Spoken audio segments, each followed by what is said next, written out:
Assalamualaikum guys. Today I want to tell you about my best friend. I have 5 best friends. Aini, Delima, Livia, Ain, and Naura. I always play with them when we have a free time, but sometimes I play with them when my work is done.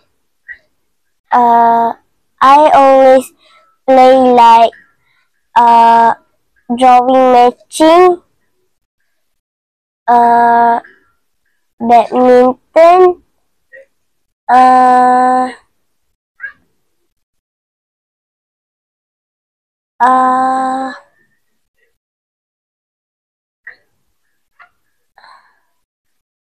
uh, uh, uh, uh, uh. I play many games with them. Sometimes I forgot what I played with them. That because I forgot to tell another game that we play together at school.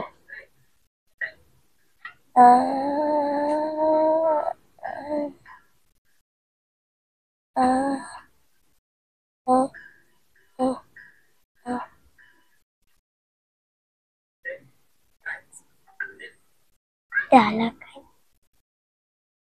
That's all. Bye. Hi, I'm Adik Neza. Today, I would like to talk about a healthy life. For a healthy life, it is important to have fun, eat healthy food, keep fit, do sport, learn new things, sleep.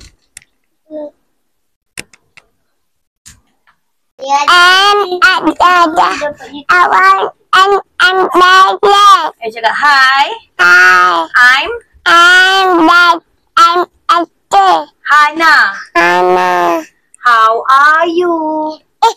Cepat cakap how. Kenapa ngadik? Adik buat apa tu? Tak nampak. Baby nampak telinga. Baby belakang sikit. Baby belakang sikit nampak dahi ni penuh muka. Hai cakap. Miza ni. You siapa? You Hana. I am 3. I am. Yeah. I know you are Hana. Okay, baby. Dah, adik dah cakap tadi. Baby, belum. Sabar, dengar orang. Jangan sambung pop tu. Baby. Baby. I am. Stop. Baby. I am.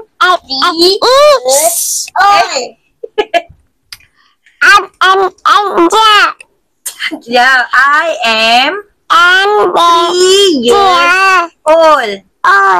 I am 3 years old. How about you? Do you like me? Ha. Jangan main pintu tu. Sini sikit. Sini. Sini. Awak apa? Buat apa? Cakap apa? Abi pergi mana? Habis pun Cica. Baby dah makan dah? Dah. Makan apa? Makan dia berbuat. Makan dia buat. Baby janganlah main pintu tu. Sini sikit. Baby sini sikit. Siapa ni?